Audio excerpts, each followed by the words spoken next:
Olá, o nosso Conversa de Peso hoje muito especial, recebendo o nosso sempre apresentador, mas acima de tudo, hoje deputado estadual, representando a nossa cidade e região, e hoje deputado do Rio Grande do Sul, Issur Israel Kor. Muito bem-vindo, Issur Kor, que bom te ter com a gente sempre. Para mim, sempre um prazer estar aqui contigo, ainda especialmente nesse programa, que traz aqui boas informações, boas conversas e principalmente muita contribuição para a nossa sociedade hamburguense. Obrigado pela oportunidade de estar aqui contigo nesse, como é que chama? Disputadíssimo sofá.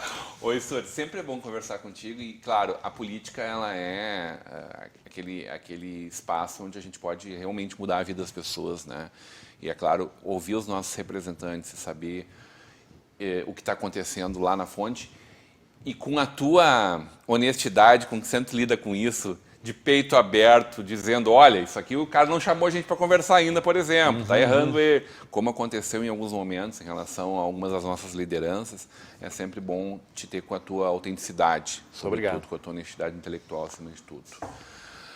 Um mandato difícil, né? Isso no momento único da nossa história, né? Estamos chegando aí, finalizando o terceiro ano de mandato. Quero conversar sobre um pouco das coisas que tu tens debatido, discutido, defendido e que a gente possa também já começar a fazer uma previsão para 2022, que vai ser esse ano que, bom, a gente espera que seja o melhor dos últimos três, o próximo, o quarto, mas que com uma eleição nacional acirrada como vai ser, de novo nós contra eles, independente de quem seja nós e eles, tem tudo para ser também um ano judiado para toda a população brasileira e gaúcha não será diferente, né?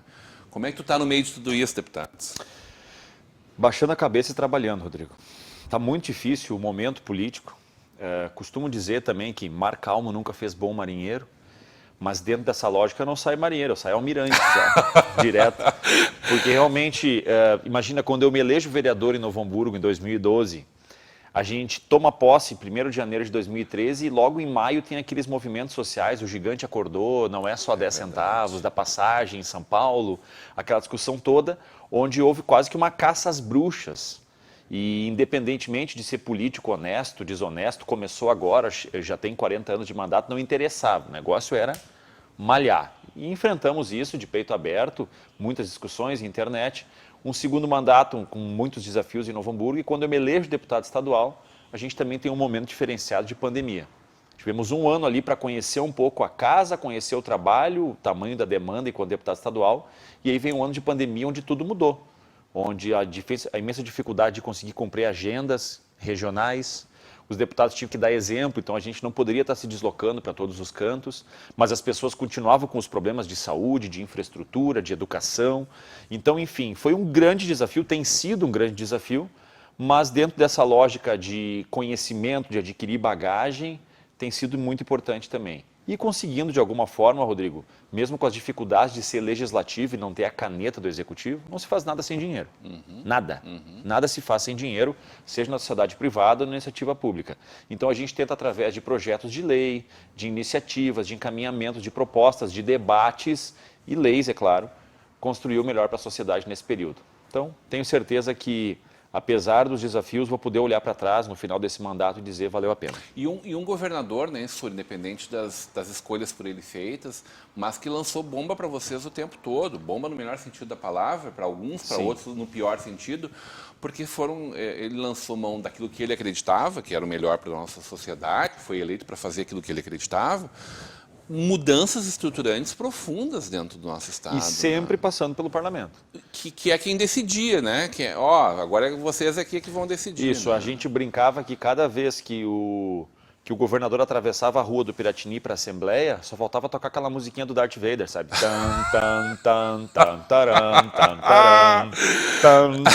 Que vinha com uma comitiva porque nós sabia, lá vem bomba. E bombas necessárias, algumas para o Estado. Outras bombas talvez não necessárias, como é o caso de algumas que eu me posicionei contrário, como manutenção de alíquota de impostos, alguns projetos de previdência que havia controvérsias com a legislação federal. Enfim, tive meus posicionamentos. Contundentes contra, muitas vezes, a orientação do teu partido, inclusive. Na verdade, tu isso. votou pela tua moral. Eu costumo dizer muito o seguinte, né? Posso ter compromisso com tudo, menos com o erro. E eu não tinha compromisso com o governador Eduardo Leite, principalmente naquilo que fosse errado. Meu compromisso é com a sociedade gaúcha. Como foi como do vereador. Então, se o entendimento era o projeto é bom para a sociedade, tem meu voto. O projeto é ruim para a sociedade, não me interessa se o governador mandou, se o partido mandou. Aliás, é uma postura que eu sempre tive desde o início, né, Rodrigo? Na política é muito importante, a gente tem um currículo, tem um histórico. Quando tu chega num parlamento, ainda mais eu que já vinha de uma Câmara de Vereadores, já era de conhecimento do meu partido, das lideranças, da bancada, qual é que era a minha postura. Tu não vai mudar o teu modus operandi porque tu mudou de esfera. Sair da Câmara e dizer, olha, na Câmara o ISUR não botava um cabresto nele, ele não queria saber de quem era o projeto, se era bom, era sim, se era ruim, era não. Então eu já tinha mais ou menos esse histórico, né? Então eu acredito que isso foi importante também, eu já cheguei com um currículo onde eles sabiam meus posicionamentos. Mas os desafios foram muito grandes e o grande desafio do parlamento, e aqui sendo muito franco, como eu sempre sou, e às vezes até sincericida, o grande desafio era saber o que era importante para o Estado e o que era plano de carreira do Eduardo Leite. Isso é uma questão... Já era claro que ele alçava voos Ele já maiores. já manifestou no primeiro momento que ele não iria à reeleição.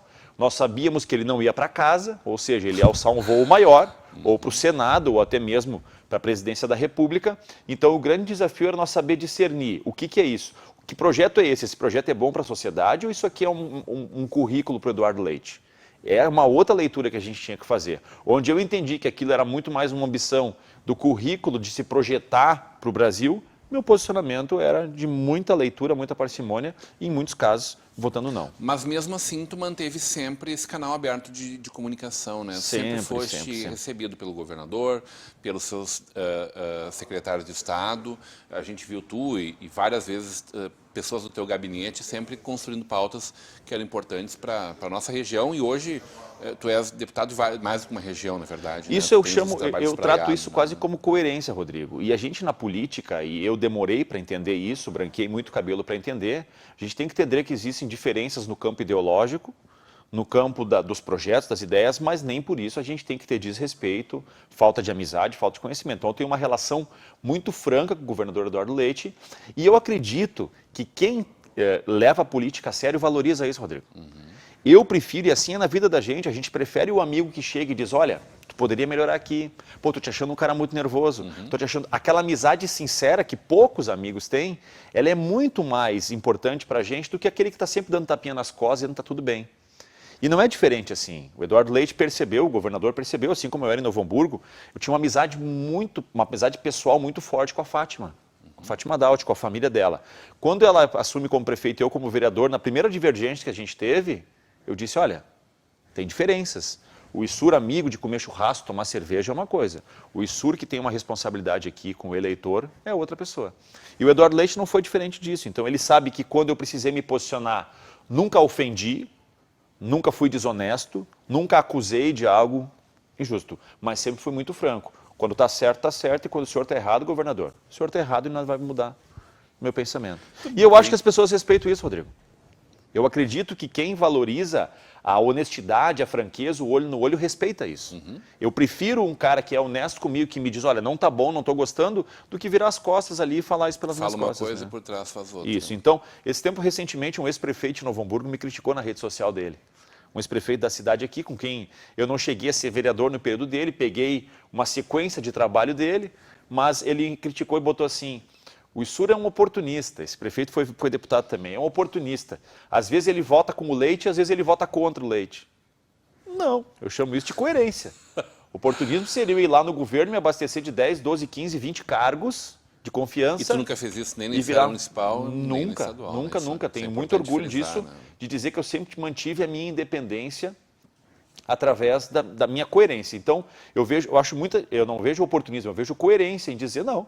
Realmente, onde o governador está certo, ele tem meu voto, onde ele está errado, ele não tem meu voto. Muito bem, quero falar um pouco sobre algumas dessas pautas defendidas dentro desse teu mandato, que são muito importantes para a nossa cidade, para a região, algumas físicas e algumas vão na ordem da estruturação da nossa gente, né? De apoio à nossa cultura, de apoio à saúde das pessoas, tão combalidas nesses tempos, né? E tão importantes para que a gente possa recuperar a nossa caminhada de agora em diante, se Deus quiser. Na volta do intervalo, hoje numa conversa de peso, o deputado Issur Cor.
Nós somos o novo, mas também somos o velho.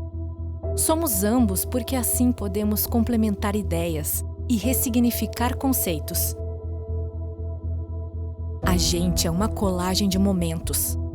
O encontro do velho com o novo gera a redescoberta, a reinvenção e a ressignificação. E a nossa vida está cercada de repetições. São situações passadas que ganham um novo sentido hoje. As necessidades não mudam, mas a forma de consumir. É tudo novo de novo.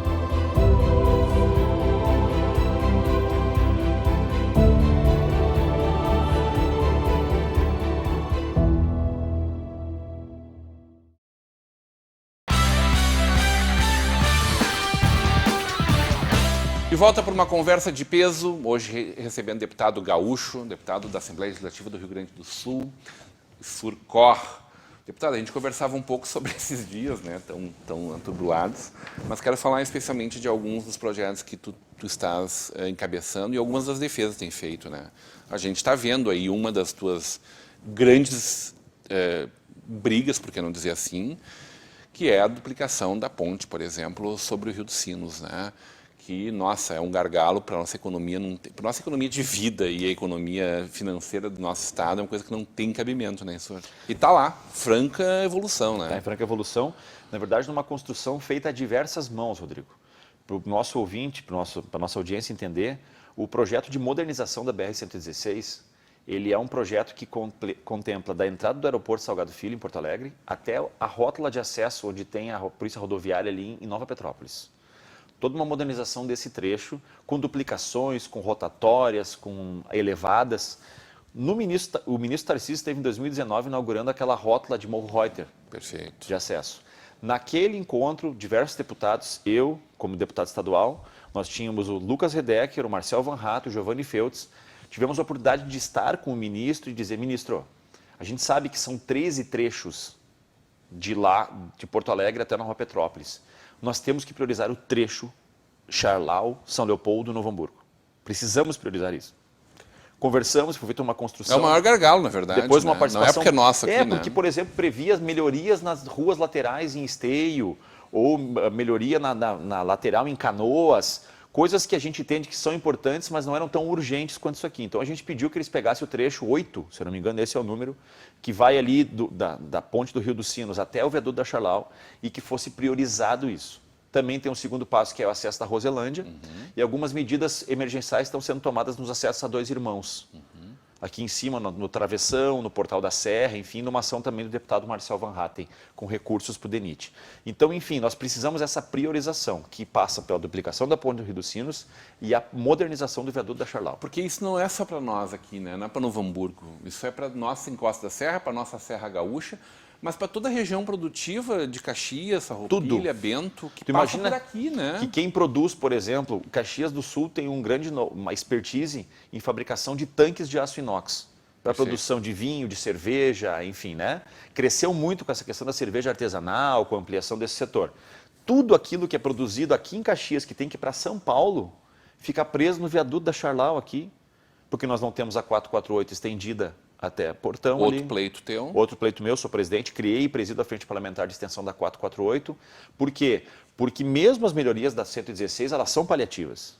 Mesmo a duplicação da ponte do Rio dos Sinos, mesmo a melhoria do viaduto da Charlau, ainda não são o ideal. O nosso cenário ideal vai ser com a 448 pronta até Portão, a Transaçoriana, que liga Portão e Capela de Santana até Nova Santa Rita, na 386, e a 010, que vai ligar o nosso Vale do Paranhana até a Freeway. Esse é o cenário ideal para que a gente tenha um respeito com a produção aqui, com o deslocamento das pessoas. Então, são pautas importantes e foi curioso que quando eu, como deputado estadual, comecei a brigar por essas bandeiras, numa conversa com o governador Eduardo Leite, eu disse, governador, é preciso que o governo do estado se envolva nessas pautas. Apesar de serem BRs, elas dizem respeito ao cidadão gaúcho. E o governador disse assim para mim, eu sei que a 448 ali é uma pauta importante para a tua região. Não, governador, não é para a minha região, é para o seu estado que é importante a extensão da 448. Hoje, tudo que está sendo produzido em Caxias, em Bento, no Vale do Caí, no Vale do Paranhana, que fica trancado na 116, deixa de sair do estado, deixa de exportar e deixa de arrecadar para o senhor. Então, é preciso que o Estado do Rio Grande do Sul também se envolva nas pautas de infraestrutura aqui da região. Tanto é que eu aumentei minha frente parlamentar de extensão da 48 para frente parlamentar de infraestrutura viária da região dos vales. Perfeito. Porque passa por todas, 010, 448, 116, Transaçoriana, Transcitros, que são todas essas... Finalizando, Rodrigo, já pensou, você, o nosso telespectador, nós temos um problema estrutural na ponte da BR-116 em São Leopoldo? A gente teve essa sorte de que nunca aconteceu. Se nós tivesse qualquer rachadura, qualquer impacto naquela ponte, acabou, a gente não consegue chegar. Ou tu vai ter que pegar 124 e lá em Montenegro até Atabaí e Canoas, ou tu vai fazer a Transaçoriana de chão batido ali por dentro até chegar na 386, ou tu vai ter que passar por dentro de São Leopoldo. Não tem outro acesso para ligar toda a nossa região aqui ao centro do estado. A duplicação da rodovia a gente está vendo acontecer, né? Certo. E acho que aí também entra algum mérito do governo federal. A gente também precisa destacar. A gente pode ser crítico quando precisa ser crítico, mas também coerente, né? Dentro desse princípio de coerência. Quero dar dois agentes importantes aí, senador Luiz Carlos Reis, senador Luiz Carlos Reis e ministro Tarcísio da Infraestrutura. São dois agentes essenciais nesse processo. O que tu está enxergando da 448, Sur? Tem chance de a gente ver isso nos próximos anos acontecendo? Tem. A 448, a parte mais difícil, que era o EVTEA, já foi feito. O EVTEA, para a gente entender, é o Estudo de Viabilidade Técnica e Ambiental. Ele relata os impactos na região, onde tu vai ter que desapropriar, onde tem terreno alagado que tem que ser feito sobre elevação, onde tem que botar ponte. É um estudo que é feito, ele é longo, porque ele tem que ter as 4 estações do ano, para mostrar no período de seca como é que se comporta a fauna e flora e irrigação, né? Qual é o rio que no período de inverno ele sai do leito dele, no período de chuvas ele sai do leito para saber, aqui tem que ser elevada. Enfim, todo esse processo, ele custou o estudo era mais ou menos 30 milhões a previsão desse EVTEA, porque ele é um estudo muito de aprofundar no solo para saber a solidez, enfim, uma série de questões. Esse estudo foi bancado pelo DENIT e ficou pronto em 2020. Com esse estudo ele tem validade de aproximadamente 3 anos. Agora ele parte para o projeto. O que se faz? Se pega o EVTE, o Estudo de Viabilidade Ambiental, e entrega na mão de uma empresa para fazer o traçado, o projeto realmente dizer, aqui tem que desapropriar, aqui não desapropria, aqui tem que ter uma ponte, aqui tem que ser elevado. Esse estudo agora calcula-se em torno de 5 milhões. Numa articulação da bancada gaúcha, encabeçada pelos deputados Lucas Redecker, junto com Marcel e Giovanni Feltz, através do Senado do senador Luiz Carlos Reis e alguns outros deputados envolvidos, eles estão garantindo que as emendas de bancada vão aportar 5 milhões para o DENIT para bancar o estudo. Perfeito. Isso dá um sinal muito importante na política, Rodrigo. Na política, quando não tem vislumbre, ninguém... de 3 partidos diferentes. Isso aí, ninguém queima dinheiro num projeto que não vai nascer. Então, se há um investimento, se o DENIT bancou o EVTEA dos seus próprios recursos, e se a bancada gaúcha está se mobilizando para sair o projeto, eu acredito sim, ele vai sair do papel. A longo prazo. Eu calculo mais uns 2 anos para ficar pronto o projeto e aí sim parte para recurso e execução. Finalizando, o nosso grande desafio, a Ponte do Guaíba não está pronta ainda, que é a grande obra do governo federal no Rio Grande do Sul, e a duplicação da 116 região sul até Pelotas. Quando essas 2 obras estiverem prontas, o nosso grande desafio é fazer com que essa mangueira, vamos chamar assim, de recursos que está vindo para o Estado, ela não seja fechada. Ela apenas a gente pega a ponta dessa mangueira e foque na... O dinheiro que estava vindo para cá, que agora terminou aqui, Isso, vá para um outro projeto não vá para estrutural. outro estado. Fique no Rio Grande do Sul num outro projeto, que são esses 18,6 quilômetros de esteio até o viaduto, até Portão, na 240, mais ou menos na antiga Casa das Cucas ali, onde vai chegar a 448. Isso é importante para nós, porque desafoga a 116, claro, mas é muito mais importante para Caxias, para Bento, Que quem descer da Serra não vai mais vir até a 116, vai entrar na 448 ali e vai seguir, conhecido como rodovia do Parque, né? E vai seguir, vai distribuir daí com para todos os seus problemas é uma maravilha, né? Uma Com maravilha. todos os seus problemas, Que vai vai a Porto distribuir daí, Alegre hoje. Aí vai distribuir para 386. Vale lembrar que o projeto original da 448, lá naquele projeto no PAC, Projeto de Aceleração do Crescimento, né, Plano de Aceleração, que era da ministra Dilma na época, Perfeito. ele previa até a 240.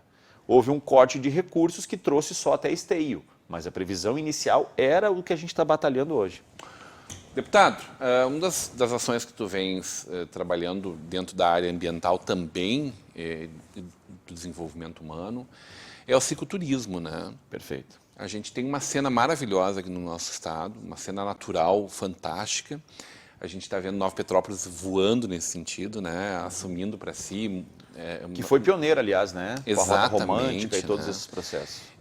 Como está esse projeto, hein? Como é que tu tem conseguido apoiar essas ações, essas Bom, Rodrigo, iniciativas, primeiro, né? na política, né, a gente, como poder legislativo, não tenho caneta. Eu não tenho a ação do executivo que eu posso dizer, constrói a ciclovia, constrói a passarela, coloca a iluminação. Eu não tenho isso. Então, o nosso principal papel é levantar os debates, levantar os assuntos e chamar atenção para algumas pautas.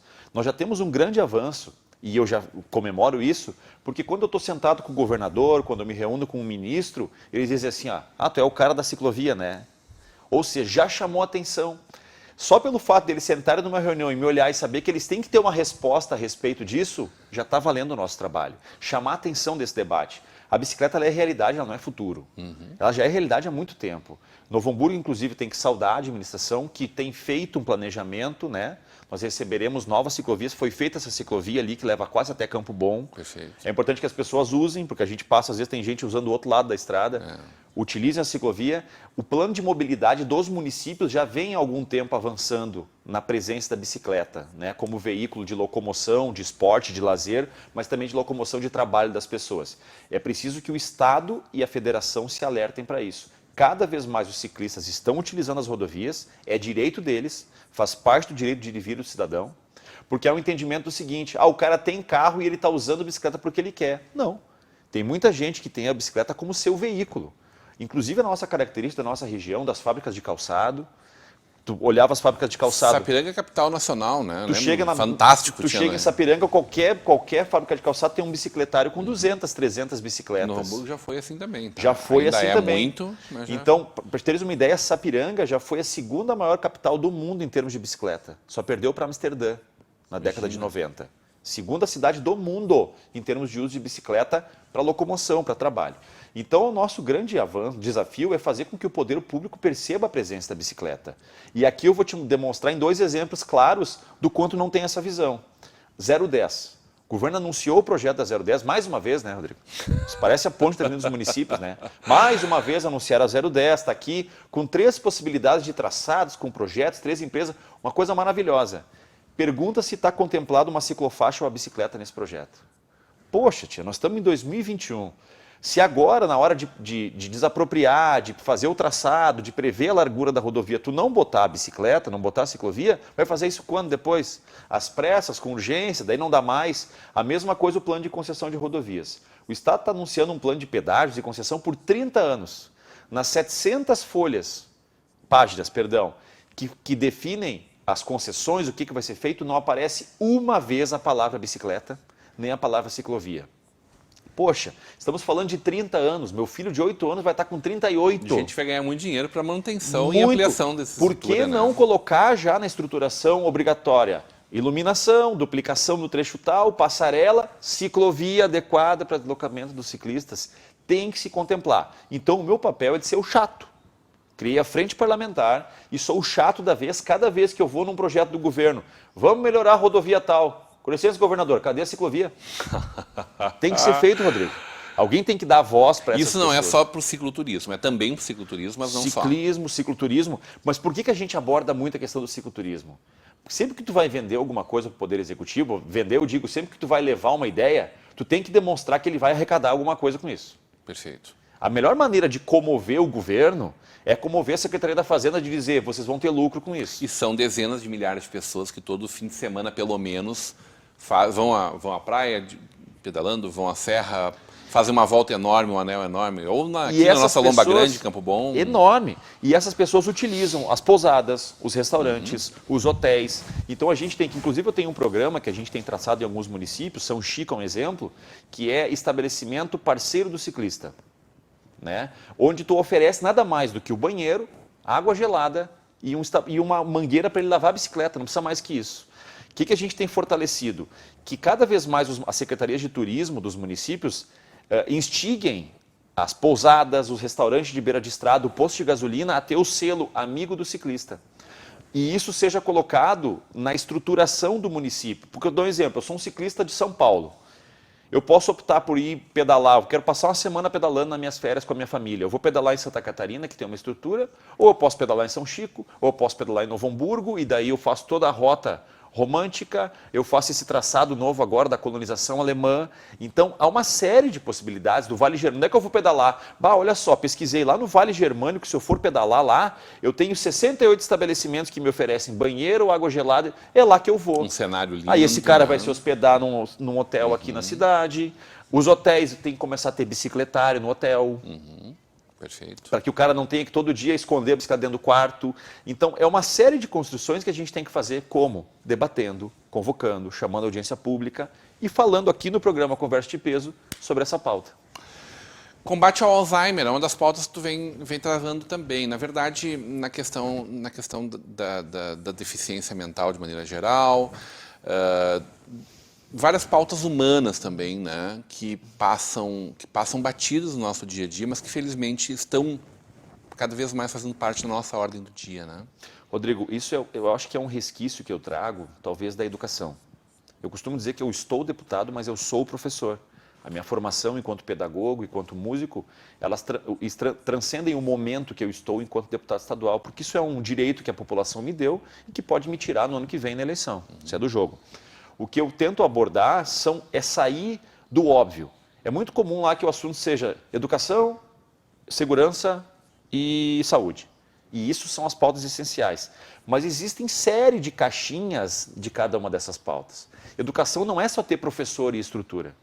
Educação é tu trabalhar a saúde física e mental do estudante. Recebi uma cartilha sobre saúde mental maravilhosa do Isso, teu gabinete. Muito obrigado. Tá. Estamos na segunda edição dela. Perfeito. Porque o tema é o seguinte, saúde mental. Precisamos falar sobre isso. Por que eu trago isso também? Fui professor de sala de aula na rede municipal. Eu começo a minha história nas antigas classes especiais, que era um molde de inclusão que existiam, onde o autista, o síndrome de Down, em escolas regionais, eles não colocavam esse estudante em sala de aula, então ele tinha uma turma especial, onde tinha um trabalho de psicopedagogo, de músico, que era o que eu fazia, de música no contraturno para eles. Então eu trouxe um resquício de perceber que muitas vezes a saúde mental do estudante, do professor, da família dele ficava em segundo plano, e principalmente existe um tabu. Muitas vezes eu chamei um pai ou uma mãe na entrega de boletim, eu disse, olha, muito bem, o fulano está se desenvolvendo muito bem, mas eu vou encaminhar ele para um atendimento especializado. Percebo que ele tem um déficit de atenção, uma dificuldade de compreensão da matéria diferente dos colegas dele. Então eu vou encaminhar ele para atendimento especial. Muitas vezes eu ouvi assim, olha, meu filho não é louco, minha filha não é louca, meu filho não é doente. Não, mãe, não, pai. Está muito distante de eu dizer que seu filho é louco, ele é doente. Só estou dizendo que ele precisa de uma atenção especial diferente dos outros. E para isso existe a sala de atendimento especializados, as salas de recursos, a legislação federal que obriga a presença de psicopedagogos e assistentes sociais ofertados na rede. Então, a gente tem que quebrar esse tabu. E como é que a gente quebra um tabu? Falando sobre isso. Felizmente, a gente tem uma rede de amparo crescente, né? Crescente. O Poder Público, nos últimos 15, 20 anos, vem se dedicando muito Há muito isso, ferro né? e fogo, né? Contra tudo, né? Graças aos claro, profissionais também. Graças aos Mas é profissionais necessário. que também se colocam à disposição, nós temos muitos Abnegados, voluntários, né? abnegados, pessoas que têm na sua formação a saúde mental, né? A assistência social, ou seja, o desenvolvimento pleno do ser humano. A escola não está lá só para ensinar português, matemática, capitanias hereditárias ou fórmula de Bhaskara. Ela está lá para formar o cidadão. E essa é uma ação conjunta entre escola, família e sociedade. É um tripé. Não pode se culpar a escola pela falta de desenvolvimento, assim como não pode se culpar só a sociedade ou só a família. Todos têm que atuar junto, em conjunto. Falando em educação, não podemos terminar esse debate, nossa conversa aqui, sem destacar essa bela iniciativa também do teu mandato, de destacar boas práticas na educação, né? É o destaque boas práticas educativas, que aconteceu agora, recentemente. E teve gente em Novo Hamburgo também, uma escola em Novo Hamburgo destacada, por causa de uma menina que fez um lindo trabalho ali. Entre 10 ações que foram destacadas. Isso, a Rafaela, que é filha de professores da rede municipal. Os pais dela são ambos professores da rede pública, no bairro Boa Saúde, um na Irmão Nilo, outro na Escola Boa Saúde. E a filha deles criou um projeto, a Rafaela, que inclusive participou do programa Shark Tank lá, com a Xuxa como jurada, onde ela criou um óculos que dá um sinal auditivo para deficientes visuais quando se aproximam de algum obstáculo. Então, a 2, 3 metros de uma árvore, de um orelhão, de alguma coisa, ele avisa a pessoa com deficiência auditiva que não consegue perceber no solo um obstáculo mais alto, né? E ela é uma das 10 escolas premiadas que a gente definiu nesse último ano e meio, mais ou menos, de escolas que saíram da bolha, que pensaram fora da caixinha, que pensaram no desenvolvimento pleno do estudante, na saúde mental do estudante, num curso de robótica. Então nós temos exemplos assim de uma professora em Taquara que leva um kit de robótica do irmão dela, que não brincava mais, para a escola e despertou o interesse dos estudantes, adquiriram mais kits e hoje ela tem estudantes participando de feiras internacionais com robótica. Mas... Então a educação ela é oportunizar, né, Rodrigo? Tu tem que dar oportunidade. Tu nunca vai saber o talento de um estudante se tu não der a oportunidade dele mostrar esse talento. Então, o Boas Práticas, ele surge, inclusive, se tu me der um minutinho para explicar, eu fui vice-presidente da Comissão de Educação da Assembleia Legislativa nos 2 primeiros anos, e eu enquanto fazendo uma meia-culpa, enquanto deputado, se eu fosse um pai ou um cidadão que assistisse 2 reuniões da Comissão de Educação e eu escutasse todos os problemas, as dificuldades, a problemática, eu fugiria da escola pública. E isso acaba gerando uma bola de neve ou um processo diferente do que a gente quer. Quando a gente tinha na reunião da comissão só reclamação, só problema, que eu sei que existem, falta de valorização dos professores, falta de uma remuneração adequada, problemas estruturais nas escolas, falta isso, falta aquilo, falta computador, falta telhado, a gente sabe disso. Eu sei tudo isso. Mas quando a gente ficava só destacando as coisas negativas, a gente espanta um pai ou uma mãe que colocaria o seu filho na escola pública, que ia participar do processo, ser um parceiro da escola e que diz, meu Deus, se eu botar meu filho lá, eu estou ferrado. E ia buscar um espaço numa outra rede, privada, enfim. Para que a gente demonstrasse que existe muito professor, direção de escola, professoras, professores, estudantes querendo fazer a diferença, é que a gente pensou o seguinte, temos que mostrar que existe coisa boa.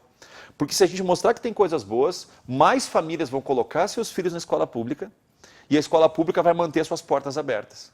Diferente do que acontecia. A gente ficava lá dizendo assim, um dia tinha uma reunião, vão fechar a escola tal. Sim, nós estamos aqui há 1 ano dizendo que a escola não presta, que não tem telhado, que não tem professor, que não tem merenda, que não tem isso. Os pais tiram o filho dessa escola e o Estado... oportunidade, tira. Tiram, e o que o Estado diz? Não tem mais demanda, fecha a escola. Manda o fulano para lá, tem quanto? Tem só 30 matrículas. Bota 10 nessa, 10 naquela e fecha a porta da escola. Nós temos aqui mostrar que apesar dos problemas, apesar da falta disso, da falta daquilo, tem coisa boa acontecendo na educação pública. E isso é o intuito do nosso projeto. Parabéns a cada um dos 10 destacados nesse primeiro momento, né? Porque evidentemente a gente espera que você tenha uma vida longa, essa iniciativa, deputado. Quem sabe isso vira uma prática de governo a partir da tua... Já tenho, né? já estão discutindo que o governo faça isso aí de forma institucional. E aí se o governo fizer, eu cumprir minha missão. É isso. Adorei sempre maravilhoso poder estar contigo, prestando contas para a nossa comunidade. Muito prazer, muito obrigado pela oportunidade, Rodrigo. E lembrar que o ISUR continua como ISUR músico também, estou tocando na noite aí, quando tem oportunidade. Quando felizmente, tem né? Voltando à vida. Isso, toquei no Abbey Road recentemente, aí, esses dias, um abraço para o Nando, e tenho tocado festas particulares, e também eu quero vir um dia para falar como escritor, do meu livro de histórias infantis aí, que tem sido muito sucesso também. Hoje uma conversa de peso com o nosso deputado estadual, ISUR Cor. Continue agora com a programação da nossa Vale TV, da nossa rede comunidade de televisão.